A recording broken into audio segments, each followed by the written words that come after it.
सृष्टि बचपन से ही दिखने में सुंदर नहीं थी, लेकिन अमीर बाप की बेटी सृष्टि पर उसकी माँ जान छिड़कती। मेरी बेटी कितनी प्यारी है, भगवान सबको सृष्टि जैसी बेटी दे। सृष्टि धीरे धीरे बड़ी होती है। एक दिन सृष्टि की सहेली कहती है, तू दिखने में कितनी अजीब सी है, लेकिन मैं जानती हूँ हम सब में सबसे अच्छी शादी तो तेरी ही होगी। तेरे पापा अमीर जो हैं। और बता नहीं सकते यार, दहेज तो हर कोई देता है, ये क्या ज्यादा ले जाएगी अपने पति के लिए? अरे बड़े शहर में कोठी है इसके पापा की। अरे पापा की है ना, कौन सी इसकी है? इसकी होती तब तो कोई भी लड़का इससे शादी कर लेता। अरे पापा की मतलब पापा की है तो मेरी ही है ना? किसने कहा? अब तेरी तो तब होगी ना जब तेरा भाई ना हो। वैसे भी शादी के बाद सारी प्रॉपर्टी भाई के नाम होती है। सृष्टि समझ जाती है कि उसे किसी भी हालत में माँ बाप की सारी प्रॉपर्टी को अपने नाम करना है, लेकिन कैसे?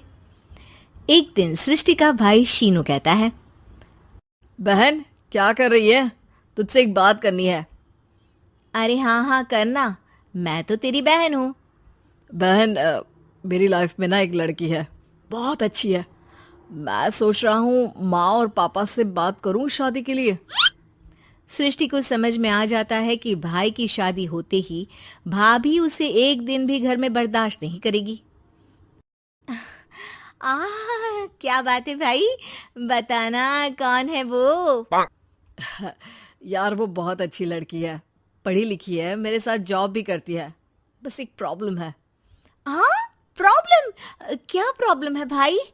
यार वो शादीशुदा है, लेकिन उसके पति ने उसे सिर्फ इसलिए छोड़ दिया क्योंकि उसके माँ बाप दहेज नहीं दे पाए। सृष्टि ये सुनकर न जाने क्यों खुश हो जाती है। अरे भाई तो क्या हुआ, लड़की तुझे तो पसंद है ना? शीनू को लगता है कि बहन उसे समझ रही है। वो इस बात से अनजान होता है कि उसकी बहन की मंशा पूरा घर हड़पने की है। सृष्टि अपनी माँ से कहती है, मम्मी मुझे तो बहुत चिंता है, पता है शीनू क्या कर रहा है? अरे क्या कर रहा है, वो तो काम पर जाता है और वापस घर आता है। नहीं ना माँ, वो यही तो नहीं कर रहा, बाकी सब कर रहा है। आपको पता है उससे प्यार है, और वो भी एक शादीशुदा लड़की से। हैं? ये क्या हो गया? मैं सोसाइटी में क्या मुंह दिखाऊंगी? अरे तेरे पापा तो यही कहेंगे कि मैंने ही उसे बिगाड़ दिया है। माँ देखो, मेरी बात मानो, पापा पर भी विश्वास करने की जरूरत नहीं है। अब आप ही बताओ, पापा इतनी देर घर के बाहर रहते हैं क्यों, बोलो? अरे बेटा वो तो नौकरी करते हैं ना। तू बहुत भोली है माँ, पापा का ऑफिस तो 7 बजे खत्म हो जाता है, लेकिन देखो कितनी देर से आते हैं।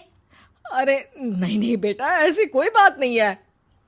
सृष्टि माँ को एक औरत से बात करते पिता की फोटो दिखाती है।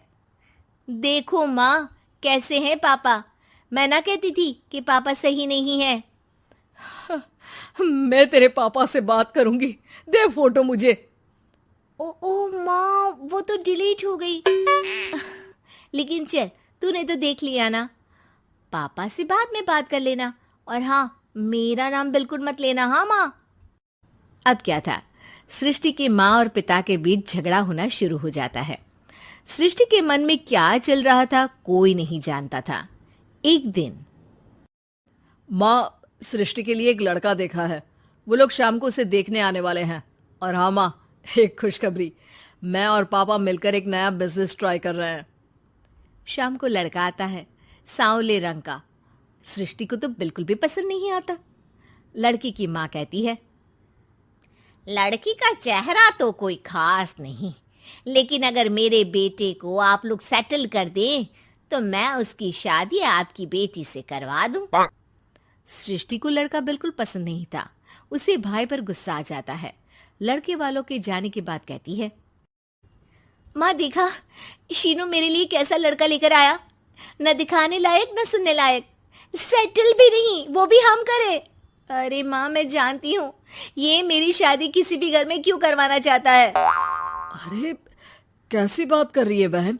तूने तो देखा ना, लड़के को मैंने ही मना कर दिया तुझसे शादी के लिए। जिसने लड़का बताया था उसने उसकी बहुत तारीफ की थी। बात आई गई हो जाती है, लेकिन सृष्टि का मन शांत नहीं होता। क्या करूं, कुछ समझ में नहीं आ रहा। मेरी शादी हो गई तो ये लोग पूरी प्रॉपर्टी शीनू के नाम कर देंगे, मेरे हाथ तो कुछ लगेगा ही नहीं। तभी सृष्टि को आइडिया आता है। वो किसी वकील को फोन करती है। जी देखिए, अगर आपके मम्मी पापा का तलाक हो जाता है तो आपके पिता की आधी प्रॉपर्टी आपकी माँ के नाम हो जाएगी, फिर उसे वो किसी को भी दे सकती है। सृष्टि अब माँ को बेटे के खिलाफ भरती है। माँ, शीनू पर नजर रखा करो। वो जिस लड़की के प्यार में है ना, वो शादीशुदा है। यहाँ आएगी, सारा पैसा, रुपया, जमीन, जायदाद सब हड़प लेगी। पापा का भी हाल तुमसे छुपा नहीं है। ऐसा ना हो कि मैं और आप एक दिन सड़क पर भीख मांगे। हे भगवान, मैं तो जीते जी मर जाऊंगी अगर ऐसा हो गया तो। ऐसा हो गया नहीं माँ, ऐसा ही होगा। अभी समय है, आगे का सोच लो। मैं तो कहती हूँ पापा से आधी प्रॉपर्टी लेकर अलग हो जाओ। पापा की आधी प्रॉपर्टी भी हम लोगों को अगर मिल जाती है ना, तो अगले 7 जन्म सफल समझो। बेचारी माँ बेटी के कहने पर पति से तलाक लेकर अलग हो जाती है। सृष्टि अब पैसों से गाड़ी और अपने दूसरे महंगे शौक पूरे करने लगी। उसके दोस्त भी उसके पैसे इस्तेमाल करते। सृष्टि, कल तुम कहाँ थी? मैं सारा दिन घर पर अकेली थी। तो मैं क्या करूं? मैंने ठेका तो नहीं लिया है ना तुम्हें संभालने का। माँ को सृष्टि से ये उम्मीद नहीं थी। वो बैठकर रोने लगती है। वहीं उसका पति यानी कि सृष्टि के पिता आ जाते हैं। मैं जानता था कि तुम्हारा यही हाल होगा, तो आपने मुझे रोका क्यों नहीं? मैं रोकता तो तुम रुकती क्या? सृष्टि के कहने पर तुमने मुझ पर, अपने बेटे पर शक किया, लेकिन तुम ये भूल गई कि कैसे हम दोनों ने मिलकर जीवन में इतना सब खड़ा किया। माँ पति के गले लग जाती है। मुझे माफ कर दीजिए, मैंने आपकी कमाई का एक बड़ा हिस्सा गवा दिया। कोई बात नहीं, तुम साथ हो तो मैं ऐसी 7 प्रॉपर्टी खड़ी कर दूंगा। तभी वहां सृष्टि आ जाती है रोते हुए। माँ, मयंक ने मुझे छोड़ दिया। वो बोल रहा था जब तक मेरे पास पैसे थे तब तक ही वो मेरे साथ था। पापा, माँ, मुझे माफ कर दीजिए।